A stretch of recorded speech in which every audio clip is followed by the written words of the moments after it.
Hello les boys, on se retrouve ce soir pour le patch 10.11, explication du patch 10.11 de League of Legends, qui va sortir demain, donc le 28 mai 2020, excellent. Et c'est le patch tant attendu du buff des AD carry, donc ça va faire un truc énorme. Je sais pas exactement comment le jauger, mais on va voir ça progressivement, donc je vais pas lire tout ce blabla. Donc concrètement, ils vont buff encore Fiddlestick, c'est une aberration. Buff GP, Karim, Kai'Sa et Lux au niveau des spells. Donc Kai'Sa c'est cool ça, c'est déjà pas mal fort en solo queue. Avec le buff des ADC de manière générale et donc un buff en plus sur le champion, je pense que ça va être plutôt correct. Nerf de Talon, Syndra, Janna, Graves. Alors Graves et Syndra c'est vachement mérité parce que c'est super balèze. Mais je crois que l'orientation du nerf de Graves ne va pas spécialement dans le bon sens, mais bon c'est pas très grave. Qu'est-ce qu'on a de beau ici? Bard astronaute, Gnar astronaute et Poppy astronaute. Ça va être cool ça. Ça, la Poppy astronaute, je pense que ça va être sympa. Bon, alors on démarre. Ah oui, mise à jour de Volibear. Donc là, il y a une grosse modification et un rework du champion Volibear. Déjà, l'artwork qui va être complètement magnifique. Et toutes les techniques, on va pas en parler maintenant. Je sais même pas du tout ce qu'ils vont faire d'ailleurs. Mais passons sur Fiddlestick. Alors, le délai avant de se faire passer pour une effigie a été augmenté. Les compétences lancées en se faisant passer pour une effigie terrifient désormais les ennemis. What? Les dégâts du Z contre les sbires ont été augmentés. Alors, attends. Épouvantable, épouvantail. Délai avant de se faire passer pour une effigie, il passe à 2 secondes. Alors, je pense que quand tu fous ton passif dans un bush et que quelqu'un spot le passif reste 1 seconde. Et là, il reste 2 secondes. Donc en fait, le passif va être beaucoup plus dangereux qu'avant. Et il va pas servir uniquement de ward maintenant. Ça va vraiment servir de bait. Donc des très très bons Fiddlestick qui arrivent à fonctionner et à travailler avec ce nouveau passif pourront être potentiellement redoutables. D'accord. Alors la terreur, donc ça c'est le fear. Les compétences de Fiddlestick terrifient désormais ses ennemis si elles sont lancées pendant qu'elle se fait passer pour une effigie. Quoi? Terrifie désormais ses ennemis si elles sont lancées pendant qu'il se fait passer pour une effigie. J'ai pas compris. Très bien, suivant. La moisson, d'accord. Réduction des dégâts aux sbires, sous 40%, d'accord. Donc le Z va faire beaucoup plus de dégâts sur les sbires. Donc ça veut dire qu'on peut potentiellement... à mon avis, ça c'est un buff, parce qu'ils veulent, je pense, que Fiddlestick soit joué relativement en support. Et ça va donner un bon potentiel de push sur la bot lane, je pense, ça peut être correct. Alors why not? Donc apparemment ce buff là peut être intéressant si bien utilisé, le buff du passif, et le A je sais pas, je comprends pas. Pendant qu'il se fait passer pour une... Je sais pas ce que c'est. Alors c'est peut-être que, voilà, s'il y a une technique qui est lancée sur le double, peut-être que le double peut fear également. Si c'est ça, c'est complètement stupide. Hein. Je vais continuer de ban ce champion de con. Alors, ratio de vitesse d'attaque de base a été augmenté. D'accord, donc il gagne un petit peu plus de vitesse d'attaque. Ah non, en stade de base, bon, ça va pas faire une grosse différence. Ensuite, correction de bug sur les barils. Le baril de GP ne cumule plus les dégâts supplémentaires de la brillance lorsqu'ils sont enchaînés. Ah d'accord, donc ça ferait brillance, ok. Bon. Le ratio de dégâts du premier tir de A a été réduit. D'accord, donc en fait, le nerf de Graves maintenant, qui est extrêmement fumé, de par sa tankiness, ses dégâts de late game, même mid game, et sa mobilité complètement abominable avec le rush phasique. Et il décide de nerf ses spells, qui pour moi, ça n'ont pas le problème. Donc c'est le premier tir, avait un ratio de 1 d'AD, c'est énorme, et maintenant il a un ratio de 0,8, donc c'est déjà des dégâts en moins, c'est déjà ça. Même si c'est pas le problème du champion, c'est déjà ça, on va pas cracher dessus. Et Karim, les dégâts de base du A ont été augmentés, le cooldown, les réductions de dégâts contre les sbires a été augmenté.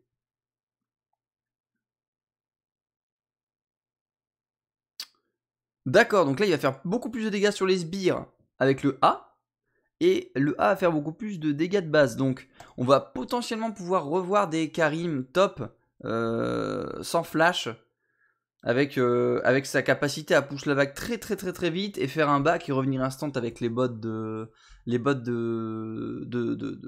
vitesse là. Ça à voir, ça pourrait être sympa sur la top lane. Je sais pas vraiment pas ce que ça peut valoir dans la jungle, étant donné que c'est un buff des sbires, mais bon c'est ok. C'est un buff qui se prend parce que Karim n'avait pas trop sa place dans la méta à l'heure actuelle. Nerf de Janna, donc qui réduit les dégâts de base du Z, ce qui est une bonne chose pour moi, parce que c'est la seule chose que Janna fait en lane pour moi qui est extrêmement fort. Ça s'approche de toi, ça te fout un Z, c'est déjà parti avant que le Z te touche, ça te proc la comète 100%, et ça fait énormément de dégâts de poc si t'as pas de quoi répondre efficacement. Et c'est très très compliqué de répondre efficacement à une Janna qui te court dessus avec un shield, parce que les dégâts que tu vas lui faire seront un petit peu pourris à cause du shield, hein, très bien. Donc là, le gros buff de Kai'Sa, ça veut dire que son A, le ratio d'AD est augmenté de 0,35 à 0,4. Donc déjà le A qui faisait pour moi déjà pas mal de dégâts, va faire encore plus de dégâts sur le late game, avec une orientation AD, pas AP. Partir sur une orientation AD avec Kai'Sa, ça va se cumuler avec le buff du Zell et le buff des AD carry de manière générale, qui va arriver un petit peu plus tard je pense. Et ils augmentent également la range de l'ultimate, donc avant la portée était de 1500, 2000, 2500 et maintenant c'est 1500, 2250 et 3000. Ok, 250 en plus par niveau, c'est honnête. Parce que pour moi, le cooldown était assez court. Bon, surtout pour moi, dans les premiers niveaux. Après, c'était pas trop gênant, mais why not? C'est une bonne chose. Alors, buff de luxe, qui pour moi est un buff orienté support. J'en ai entendu parler vite fait. Et du coup, qu'est-ce que ça fait? Alors, ralentissement de l'explosion. Quand le E explose, il fait des dégâts et il va ralentir pendant... Avant, il ralentissait pendant 0,25 secondes supplémentaires après avoir été touché. C'est ça. Et maintenant, c'est pendant 1 seconde après avoir été touché par le E. L'explosion du E. Ça veut dire que quand tu vas faire péter ton E, la sleeve va être slow pendant 1 seconde. Ça, c'est un buff qui est énorme. En orientation support, luxe support, avec ça, ça va être super intéressant. Super intéressant. Ah, buff de le nerf de Syndra qui, pour moi, est pourri. Parce que c'est pas le problème du champion. Ils réduisent le cooldown, ils augmentent le cooldown du E. Étant donné que tu maxes le E en deuxième, c'est 2 secondes à chaque niveau. Bon, tu peux facilement arriver à 30-40% de CDR sans trop de problèmes. Et pour moi, faut qu'il fasse quelque chose sur le Q, soit augmenter son coût en mana, soit réduire ses dégâts ou augmenter son cooldown. Mais c'est pas le E le problème. Donc encore une fois, pour moi, ils se sont plantés. Mais bon, ça reste un nerf de Syndra, champion de con. Je ne le dirai pas suffisamment assez. Donc très bien. Talon. Ils augmentent le coût du A, il coûte plus de 32 mana, mais 42 mana, donc déjà Talon, si vous jouez sans la potion de corruption en termes de coût en mana, c'est assez hardcore. Et là, ils augmentent encore plus le coût en mana du A. Et soin à l'élimination. Ah non, le A, d'accord, c'est le truc qui lastite, ok. Les soins à l'élimination ont été réduits au début de partie, d'accord, donc ça soigne un petit peu moins. Avant, quand tu soignais avec ton A, que tu faisais un lastite avec ton A, ça te soignait. De 20 dans les premiers niveaux, et là ça passe à 10 dans les premiers niveaux. Ah oui, 20 c'était vraiment énorme. C'était vraiment énorme. Donc là c'est un bon nerf de talon quand même. Il a pris bon goût. Parce que 10 de mana sur le Q, mine de rien c'est pas mal. Hein. C'est vraiment un gros nerf pour moi. Champion tireur, le voilà. Alors là je suis curieux de voir ce que dit Riot. Hein. Les tireurs ont un gros problème de durabilité. Particulièrement sur leur voie en début de partie, où ils doivent beaucoup se reposer sur leur support. Cela pose un problème de satisfaction dans le jeu car la force du tireur dépend de la durée pendant laquelle il est en vie. En augmentant leur mobilité grâce aux objets et leur PV de base, nous pensons que les tireurs ne seront plus punis aussi agressivement lorsqu'ils font une erreur et qu'ils auront la possibilité de se remettre sur pied et d'expresser leur puissance en combat. Parce que, en ce moment, bon, c'est pas fini, cela dit, nous comprenons vos inquiétudes concernant les tireurs qui peuvent jouer seuls sur les voies du milieu et du haut, comme Lucien ou Vayne, ouais. Nous leur apportons d'autres modifications que vous pourrez voir plus bas. Nous n'avons pas inclus Corki, Kindred, Queen, Senna et Graves, car ils apparaissent principalement sur d'autres voies, mais Senna aura peut-être droit à des modifications similaires dans les prochains patchs. Alors ne touchez pas à Senna s'il vous plaît, elle est très bien comme elle est. Alors en fait là concrètement ce qu'il dit c'est que quand quelqu'un du not lane arrive au bot, il one-shot l'ADC. Parce que l'ADC est une merguez. Une belle merguez à l'heure actuelle. Du coup, les buffs sont intéressants, je pense. Alors, les buffs sont les mêmes pour quasiment tous les champions. D'accord. Aphelios avait 500 PV de base, maintenant il en a 530. Stade de croissance de PV de base, il va gagner 2 PV en plus par niveau. 30, je pense que tous les ADC se prennent 30. Hein. Ah non, 40 pour H, c'est bien ça. Putain, 570 de PV de base, ça va être énorme. Ça va être énorme. H en early game va être très solide, j'aime beaucoup. J'aime beaucoup ce qu'ils font là-dessus. Caitlyn, ouais, c'était hyper squishy c'est normal, elle s'arrange. Là, pareil, elle prend un beau buff. Hein. Un beau buff la Caitlyn. Bon, non, un petit peu moins que les autres, un 20. Mais par contre beaucoup plus sur la durée. Ok, 93, toujours 2 de plus par level. Bon, c'est à peu près la même chose pour tous les champions. Ah oui, Draven est un des champions les plus tanky en fait. Ok.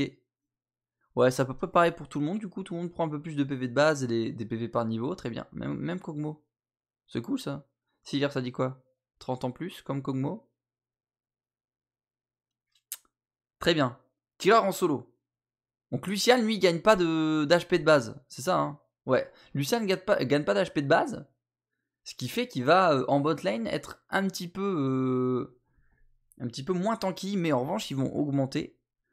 Le coup critique du second tir de la compétence Pistolero inflige maintenant 100% des dégâts. Critique. D'accord. Super. Alors ça, c'est vraiment une orientation sur le late game. Parce que je pense, quoi qu'il arrive, que le Lucian devra continuer à se build BRK en premier objet. Sauf si le deuxième hit critique à 100% est complètement pété, auquel cas on partira sur un build de triple critique item d'office. Et ça le rendra bien. Mais par contre, si on part sur BRK directement, tous les autres ADC étant buff, il va se retrouver quand même relativement derrière. Donc je pense que l'opti-crit est une option. Why not? Kalista. D'accord. Dégâts magiques supplémentaires sur les cibles marquées par le Z. Donc en fait, c'est-à-dire que quand vous allez faire une attaque auto, la cible, l'allié qui est lié avec vous va faire des dégâts supplémentaires avec sa prochaine attaque auto. Donc là, il s'est augmenté pour la duo lane, très bien. Et le Z n'a pas de coup, cool. Petit up de Kalista bot lane, c'est intéressant. Vayne, dégâts supplémentaires de l'attaque de base du A. 51, 70% de dégâts totaux. 60 à 80, d'accord. Un petit buff de Vayne qui fait plaisir aussi. Et Tristana, ratio de vitesse d'attaque de base augmenté un petit peu, d'accord, bon. Rien de ouf, mais Tristana va quand même pas mal bénéficier des objets à crit, étant donné que généralement elle fait deux items zèle. Enfin, moi j'aime bien faire 2 items zèle pour avoir les 100% de crit et un bon stéroïde d'attaque speed. Alors, donc tous les items zèle prennent 2% de vitesse de déplacement en plus. Voilà. Rien que ça. C'est très bien. Bon, effet visuel des champions, rien à bon. Ah oui, ils refont. Ah, sympa ça, je suis curieux de voir ce que ça va donner. Toutes les spells de Cassio, à part le E, non, à part les miasmes, ont un skin modifié. Donc ça veut dire que les animations des spells seront complètement différentes sur Cassio, ça m'intéresse, cool. Équilibrage en aram, ça ne nous intéresse pas, en Urf non plus, blablabla. Ribamboulage des arcs-en-ciel, répandez les arcs-en-ciel. Ouais, donc ça c'est pas... Si vous achetez dans la boutique le petit arc-en-ciel, les petits poros là, ceux-là, vous avez la possibilité en début de partie d'avoir un arc-en-ciel qui vous suit quand vous sortez de la base, donc why not. Correction de bug. Ouais, rien d'intéressant. Et des skins et chromas qui arrivent. Le Poppy astronaute, je suis curieux de voir ce que ça va donner. Voyons voir. Ça c'est un canard. Hein. Ça c'est un canard. Poppy. D'accord. Et il y a des chromas qui arrivent, Warwick gris et Twitch médiéval. Bon bah écoutez, c'est tout pour cette vidéo du patch note. Je suis extrêmement intéressant. Je trouve ça extrêmement intéressant d'avoir buff les ADC, surtout que j'étais un petit peu en PLS à cause de ça en ce moment. Donc je suis curieux de voir ce que ça va donner. On va essayer pas mal de trucs dans les prochains lives. Donc si jamais vous me suivez sur Twitch, n'hésitez pas à passer à l'occasion quand je serai up. N'hésitez pas à lâcher un pouce si vous avez kiffé la vidéo. Et puis on se voit très bientôt hein, pour la prochaine vidéo, certainement du prochain patch. Salut!